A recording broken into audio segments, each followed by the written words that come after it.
Media আমি শুনেছি গতকালকে এক বাংলাদেশে আন্তর্জাতিক পাঠ পার এসেছিল এলাকার যিনি নাকি মিডিয়াকে বলছে বন্ধ করো মিডিয়া চলবে না, অথচ কয় মহিলারা দেখে ফেলে ভিডিও বন্ধ করো। আরে পরের বউটা ভাইগা গেছে সে সময় মিডিয়া দেখে না, কথা বলেন না, কথা বলেন না, এতকাল ভিডিও বন্ধ করলে না কেন? যখন মিডিয়া ধরছে মানুষ মারা ষড়যন্ত্র করছে, মিডিয়া তখন ধরে ফেলছে এটা বন্ধ করো। এই সুযোগ আর দেয়া যাবে। ক্যামেরা বন্ধ করতে বলছি এক জায়গায়, একজনে বলে এটা প্রজেক্টর, কোথায়? মহিলা প্যান্ডেলে। আমি বললাম এটা হারাম, আমার চেহারা মহিলারা দেখতে পারবে না। মিডিয়া এখানেও কি করলো, হারাম শব্দটা কেটে এরপরে মিডিয়া ক্যামেরা বন্ধ করো, হারাম। হারাম বলছি প্রজেক্টর মহিলা প্যান্ডেলের জন্য। ওরা লেখছে দেখেন মিডিয়ার সাথে কুয়াকাটার হাফিজুর রহমান কি খারাপ আচরণ করলো। এত যদি মুনাফিকি থাকে তোর অন্তরে, আমি বয়ান করতেছি, খুতবা পড়তেছি স্টেজে বসে চেয়ারে, খুতবাটা শেষ না হইতেই মিডিয়া কি করলো, একটা লোককে বার করাইল, বার করায় সে আমাকে একটা থাপ্পড় দিতে চায়। যখন হাত বাড়াইছে আমি চেয়ার নিয়ে কাত হয়ে পড়ে গেছি।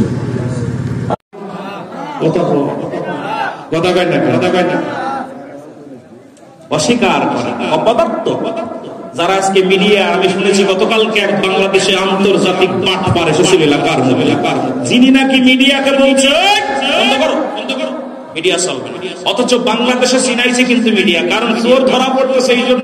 শুনে না এরা আলেম না, আলেম নামের এই জামানার বড় দাজ্জাল, জোরে জোরে চিল্লায়া বলা যাবে না ঠিক কিনা?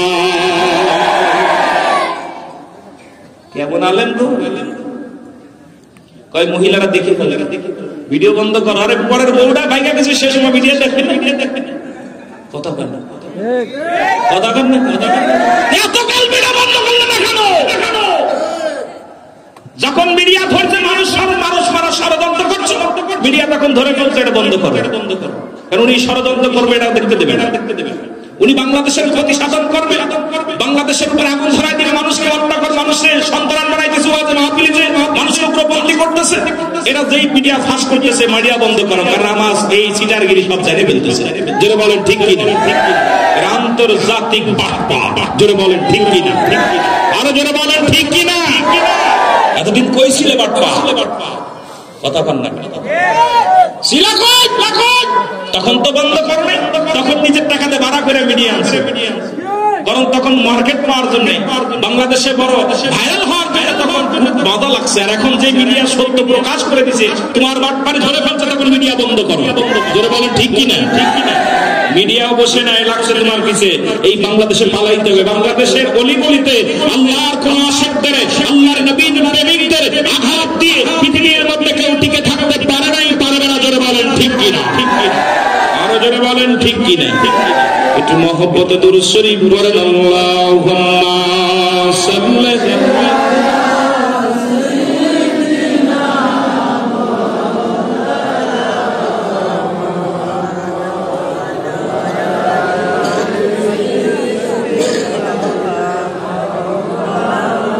আরো জোরে বলেন আল্লাহুম্মা।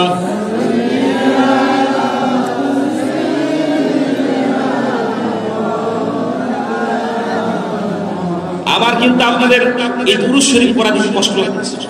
রাসূলের উপরে একবার দুরূদ পড়লে 10টা নেকি। আপনারা সবাই ওলি প্রেমিক, রাসূল প্রেমিক, সুন্নি জনতা দাবি করতেছেন, কিন্তু দুরূদ পড়া দেখে মনে হচ্ছে আপনারা বকিল। রাসূলের উপরে একবার দুরূদ পড়লে 10টা নেকি, রাসূলের উপরে একটা দুরূদ শরীফ পড়লে 10টা গুনাহ মাফ, রাসূলের উপরে একবার দুরূদ পড়লে 10টা পুরস্কার ইয়াউমাল কিয়ামতের ময়দানে দান করবে আমার আল্লাহ। জোরে বলেন সুবহানাল্লাহ, সুবহানাল্লাহ। কিন্তু যেভাবে দুরূদ করতেছেন মনে হচ্ছে দুপুরে খান নাই। খাইছেন নি? কথা কও, খাইছেন? আরো জোরে খাইছেন? একটু মহব্বতে দুরূদ শরীফ পড়েন, আল্লাহুম্মা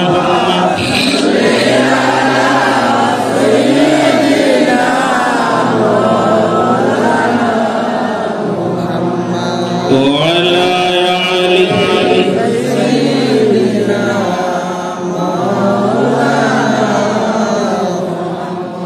ও নবী গো আমরা গুনাহগারে সালাতু সালাম জানাই সালাতু সালাম জানাই আপনার উপরে ও নবী গো আমরা গুনাহগারে বলেন সালাতু সালাম জানাই সালাতু সালাম আপনার উপরে ও নবী গো আমরা গুনাহগারে ও নবী গো ও গো আমরা গুনাহগার নবী আমরা গুনাহগারে ও নবী গো আমরা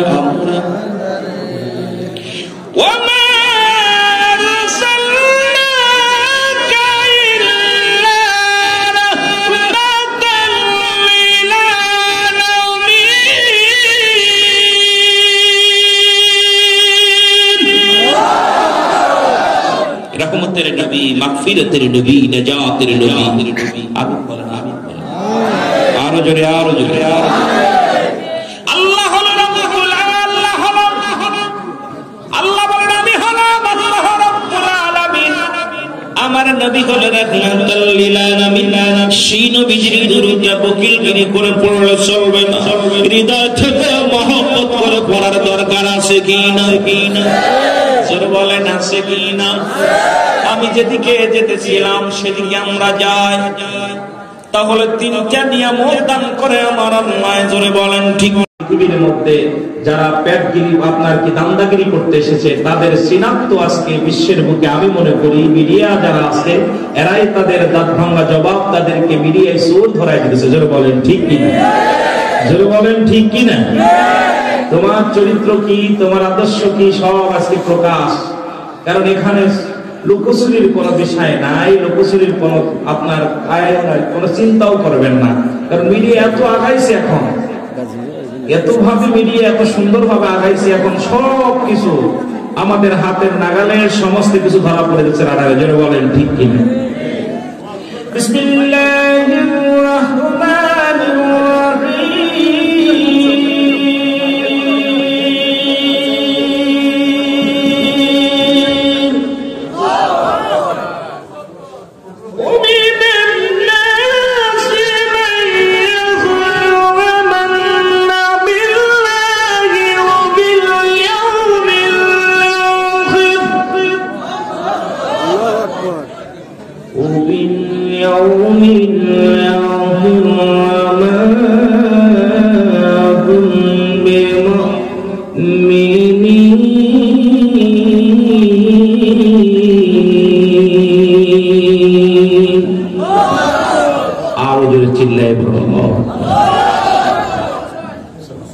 আমাদের মাঝে আগমন করেছে অত্র এলাকার রত্ন মাননীয় সংসদ সদস্য হবিগঞ্জ এক নবীগঞ্জ বাহুবল এক সম্মানিত প্রধান মেহমান আজকে যিনি গাজী মোহাম্মদ নওয়াজ মিল্লাত গাজী সাহেব আমাদের মাঝে আগমন করেছে সকল বলেন নারায়ে তাকবীর নারায়ে রিসালাত অত্যন্ত ভালো লাগছে একজন নবীর আশিক নবীর সুন্নাতি তরিকার মধ্যে আল্লাহর রাসূলের মাহফিলে আগমন করেছে খুশি না বেজার আর যে সময় যে ঠিক মুনাফিকদের জন্য একটা আয়াত আমি তেলাওয়াত করেছি বর্তমান যারা আলেমগুলো চোর বাটপার গুন্ডা তাদের ধরার জন্য আমি একটা আয়াত তেলাওয়াত করেছি জোরে বলুন আল্লাহু আকবার আরো জোরে বলুন আল্লাহু আকবার